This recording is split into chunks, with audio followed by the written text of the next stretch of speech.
From the stolen territory of the Lustigwe, Pescatomochati, and Mi'kmaq, this is the NB Debrief. I am your host, Tobin Haley.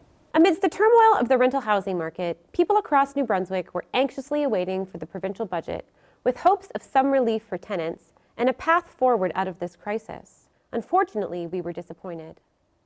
On March 22nd, the province released its budget for 2022-2023. Entitled Building on Success, this budget made waves among tenant advocates and landlords alike.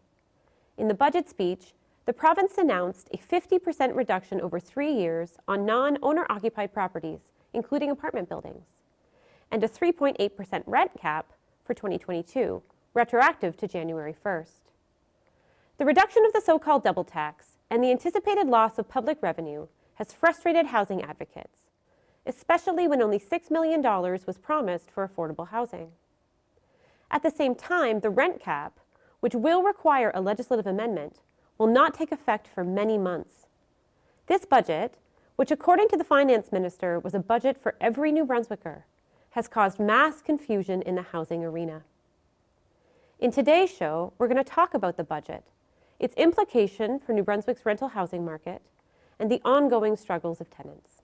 Joining us is Dr. Christy Elaine, Canada Research Chair and Associate Professor at St. Thomas University. Thank you so much for joining us. Thanks for having me. You're a member of the New Brunswick Coalition for Tenants' Rights, and you've written on the double tax, or the so-called double tax. Can you give listeners sort of a Coles Notes version of what the double tax is, which the provincial budget's going to alter? The residential property tax, or the so-called double tax, is applied differently depending on the ownership structure of the building. So if you own more than one building, you get the tax credit for the building you occupy, that you sleep in at night, but you don't get it for properties that you might make money on, that you might rent, or even your cottage. If you happen to have a cottage, a family cottage, or a second home somewhere else in the province, you don't get that same credit. So it's designed to help people afford their primary residence. For landlords, this means that these are residential properties that appear to be taxed at a higher rate, but in fact, they're just not receiving the tax credit that's available to people on their primary homes. So this came into effect in the 1970s in order to make home ownership more affordable for people in the province of New Brunswick. It's been operating that way ever since. So all you're saying is that the so-called double tax just requires landlords to pay the provincial and municipal portion of the property tax. That's correct. Yeah. So it's really, it's not a double tax at all. We really need to think about it as a tax credit to help people in one of the poorest provinces in the country afford home ownership, to put home ownership into reach for people in the province. And we've done really well at that. We know that New Brunswick has one of the highest levels of home ownership in the country, which is, really important and a very good thing, we think. Landlords have said this is a unique tax structure to New Brunswick. Can you comment on that? It is both unique and not unique. So the credit that we have is unique in the country. This homeowner's credit, this credit on your primary residence is unique. But the part that they're complaining about, the provincial portion, is not unique, and especially not unique to Atlantic Canada. Nova Scotia, both in Nova Scotia, you would pay municipal and provincial property taxes on residential properties, and the same in PEI. Every province is allowed to impose their own tax structures, and ours, so each province in some ways has a unique tax structure. That's not untrue. Ours just allows more people to afford to have homes, in that we offer this credit.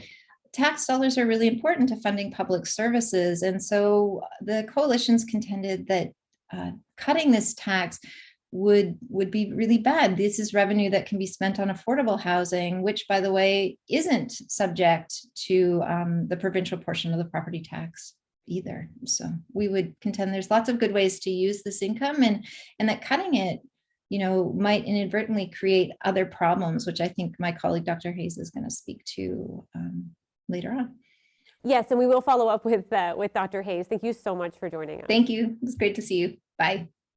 Next up is Dr. Matthew Hayes, Canada Research Chair and Professor at St. Thomas University.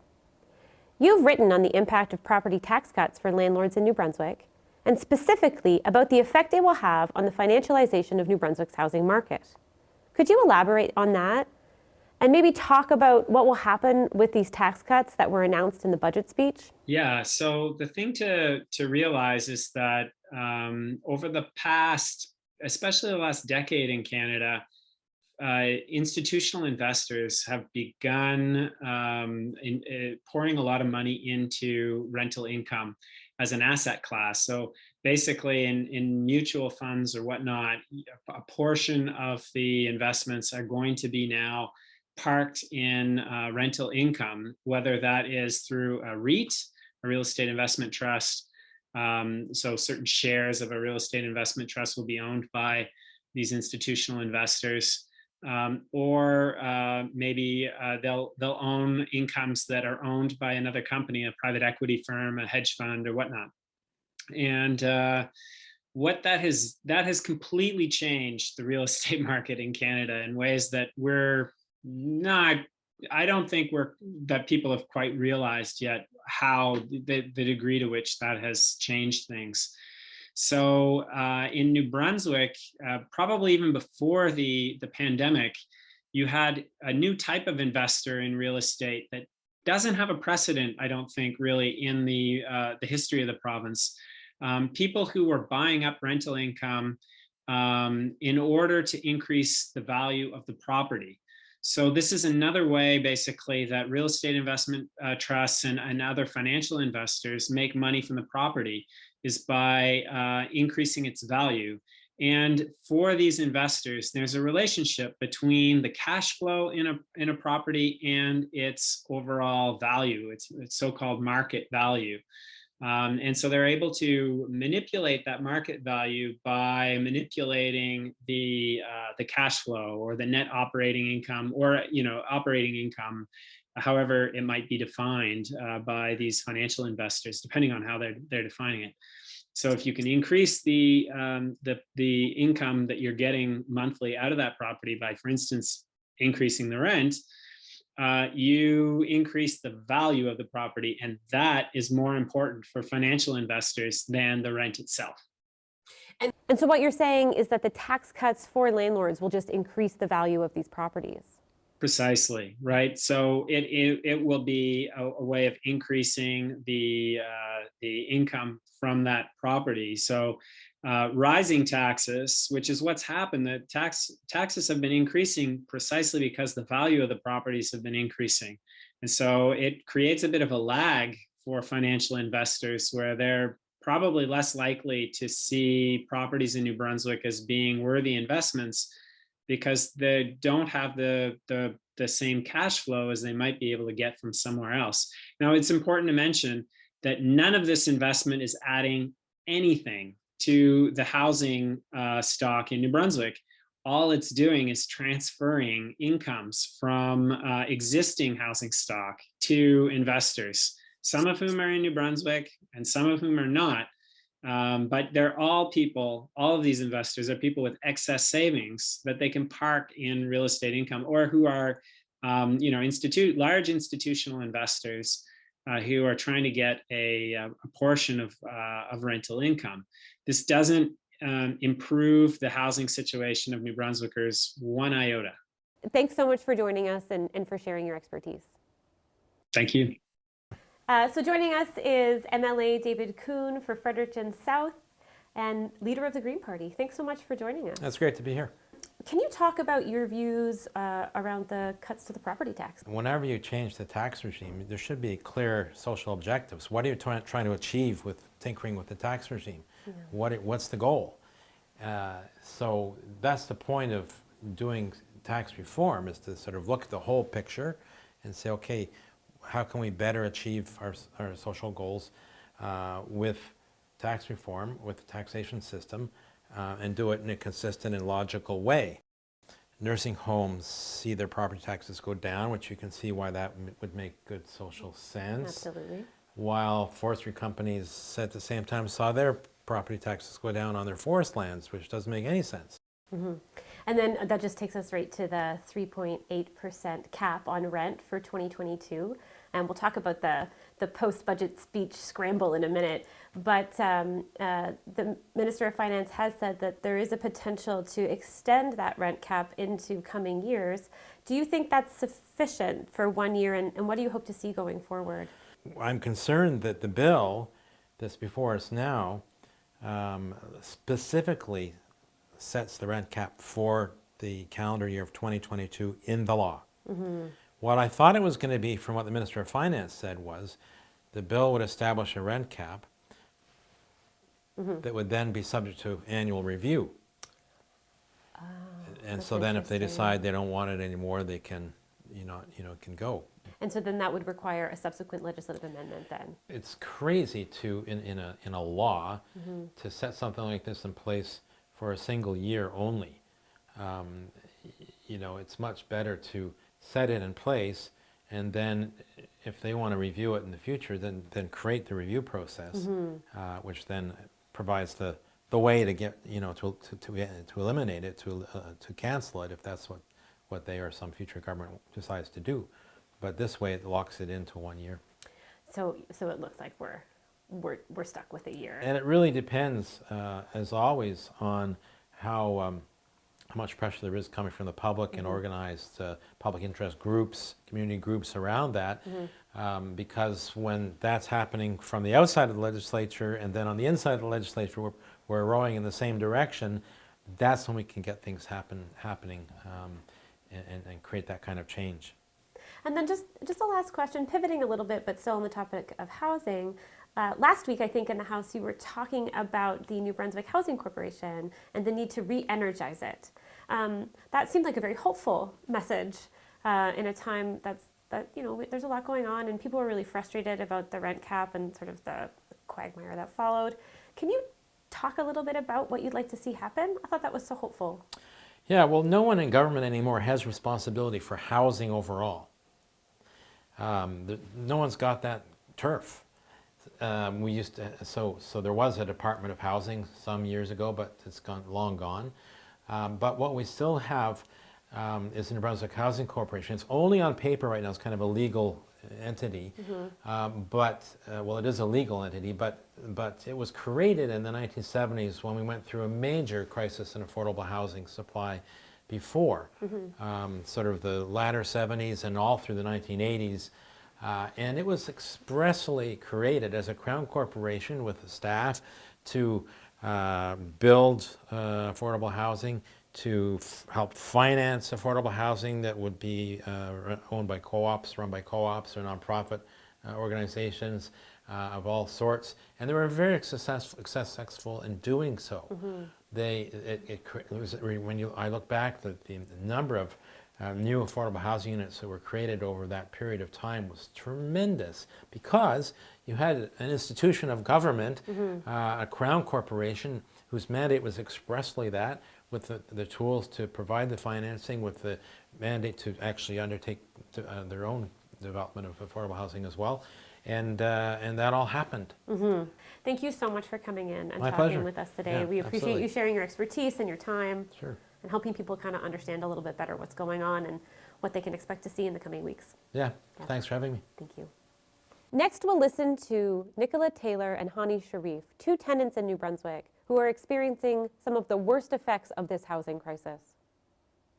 Well, we're immigrants. We moved here 4 years ago from Egypt, and this is the first place we came to live, so we've been here ever since. I've applied for immigration, me and my friends, and at this time, that was in 2016, I think, or maybe 2017, and we've heard of a place called New Brunswick. It's actually looking for engineers, and we applied, and we got selected, and this is how we came here.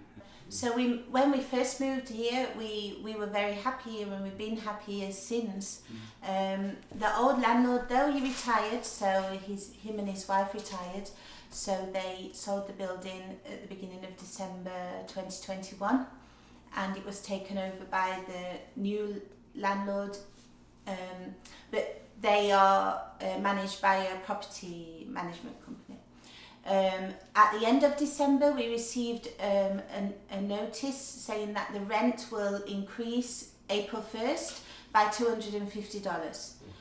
This is not allowed under the new rule. They can't increase when they just took over, as far as we're aware. So somebody must have complained about that. So at the end of January, they told us forget that letter. They sent us another one saying from August 1st, our rent will increase by $350. So I'm not sure why it went up another 100, but that was what they wanted. And then February the 12th, I think it was. No, February the 10th. 3 families at first received a tenancy termination, and they just, all the letters they push under the door. They don't come and talk to you face to face or anything like that. When the old landlord said he was selling, he came and talked to us all personally and told us. So, you know, we all understood his circumstances. He's getting older and he couldn't run it by himself anymore. But they just push these notes under the door, and that makes you feel like you're not worth anything. And they're not even interested to get to know who the tenants are or anything like that. We weren't expecting a tenancy termination. We were expecting to pay from August the 1st $1,100 if we didn't find anything to move to by then. So the first tenancy termination we received didn't even have the correct date on. It wasn't signed. Mm-hmm. So it was as if you had to leave the next day, almost. So we called them the next day, because that's the other thing they do. They push it under your door at like 5:30, 6 p.m. So if you call them, they're not there. So we spent the whole night worrying about it. And then the next day, Henny called them, and they said it's renovation work, and they gave us till the end of March. So he said, well, actually we're giving you 45 days because we served you halfway through February. As if it's a big favour almost. It wasn't the intention though. It was only to give us 1 month, but because they didn't do it properly the first time, so they thought, oh yeah, it's end of March, so there you go. You have more than 1 month. So it wasn't the first, it wasn't their intention at the beginning, but it came just like that. And that's the thing, you see, and this is where I really believe the law's not fair. Because the thing is, the law, the way I see it is the law's equating a normal tenant like us with a millionaire, like the landlord. Because the law says that if I want to leave, I should tell them like 1 month ahead, and if they'll kick me out, they'll tell me 1 month ahead.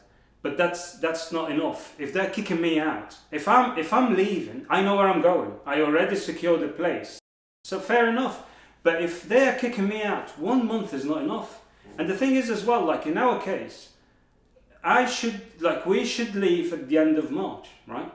So by law we are obliged to pay March, even if we're not here, which doesn't make any sense at all. So if we're leaving today, today is the 26th of February, right? Or the 27th? 26th, right? So yeah, by law, if we leave today, we still have to pay March, which doesn't make sense at all. So it's like, why the law needs to be changed. First of all, 1 month is not enough. It should be a lot longer than that, especially that we are in a crisis, but made by these greedy landlords, and the government was just standing watching and not doing anything about it. So it's at least should be between 4 to 6 months. This is one thing. The other thing is, if the landlord is kicking me out, I have the right to leave within the notice period. Yeah. So let's say if my notice period will end of August, for example, and I leave in March, I will only pay March. I don't have to pay the rest of months because I wasn't there. And they're throwing us out, so it's a different situation from you saying I'm going to leave. So that's we actually called them about that, because we were told you'll end up paying March as well, because we're leaving at the end of February. And the property management place, she said, oh yeah, you'll probably end up paying March, and just wanted us off the phone as soon as possible. And then we called the rentalsman, and the lady was awful, and she basically said, pay it twice. Yeah. Because some people do that. and then have a good day at the end of it. And it was, these are the people who are supposed to help us in this situation. So that was a bit of a shock. As it happened, the landlord did say they won't charge us for March. They've come back and said we're not going to be charged for March. Which is kind. It's really generous. But it's based on the landlord's mercy. Exactly. It's not the law that's protecting you. It's actually, you're actually under someone else's mercy. And if they're kind enough, they'll just tell you, okay, yeah, you don't have to pay, just leave. But if they will not, they will say, no, whether you stay here or leave, you'll still have to pay it. And that's not fair. Exactly. So they have eased it a little bit with that. 1 week after we received we got a proper tenancy termination the next day after we called, and it was actually hand delivered, and it was given till March, but there was no reason on there. But I've learned since, because we lived here less than 5 years, that's why we only get 1 month, and they don't have to give you a reason. If you've lived here more than 5 years, you get 3 months, and they have to give you a reason. And this is really confusing, because it's irrelevant to how long somebody's lived in a place. They've still got to go out and find a house to live in, and they've still got to pay rent until that time. So like Henny just said, it should be at least 6 months if they're making renovations, which this is what the landlord said he's going to do, and that's in his right. He's not doing anything legally wrong, but there should be more protection for tenants and more time given so that they can find a place to live, because the situation right now in New Brunswick is terrible, and the places to live is very scarce. So, people are worrying how they are going to find a place. And that's why prices have risen, because next to my daughter's school here in the north, there was a lovely house right before the pandemic, and it was like with heat pump, separate garage, 2 floors and everything. It was the asking price was 170. Now, same area, almost same house, they're asking for like 300, 320. So how can you, and again, your income didn't increase that much, so how can you buy a house with these prices? There's no way. You will just be doing mortgage, bills, groceries, and that will be your life. You'll be barely living. And no one wants to live like that. So that's the current situation right now. That's the reality. So when somebody just turns around and say buy a house, they are removed from reality, because this is not the chance we've got right now. We're going to have to wait until the market crashes, or we have to buy out of Fredericton, where prices are a little bit more within our reach, and that's the reality. That's our reality. But even houses out of the city limit, they are overpriced. But what can you do? That's the fact now. You'll have to pay more for a house that you know very well it's not really worth this amount of money. But that's and again, the government is just standing watching, doing nothing about it at all. You're on your own. It's very difficult for first-time buyers to get onto the property ladder right now. So, I mean, if you have 6 or 7 buildings, you can buy anything you like. But if you're like us, and we're trying hard to save up for one, it's a very difficult market to get onto at the moment. We followed up Nicola and Hani's interview with some comments from housing advocate Angus Fletcher. A 30 or 40% rent increase is something that almost nobody can afford. Wages aren't going up, and so none of this is keeping pace with wage earning. It's essentially a situation that leads to tenants taking home less money year over year. That knows no age group. That cuts across everybody, certainly. And those increases will continue to make more and more housing in and outside of the city unaffordable, and make the province a more difficult place to live. But also we've seen folks fall into homelessness as a result of this, which is an even more pernicious and difficult problem to solve. So it's in many ways it's inhumane, but also there are there are serious economic implications. We have the province continually speaking about wanting to attract newcomers and sort of grow that economic and tax base, but with the rents as they are and increasing as they are, that they're looking to only increase a very, very small segment of the population, especially in a province where the median income is quite low. And that's our show. The NB Debrief is produced by Charlotte County Television and the New Brunswick Media Co-op. Follow us at nbdebrief.org. See you next time. Was it the cards or the indecision? Every record's in a state. Yes, I know. Yes, I know.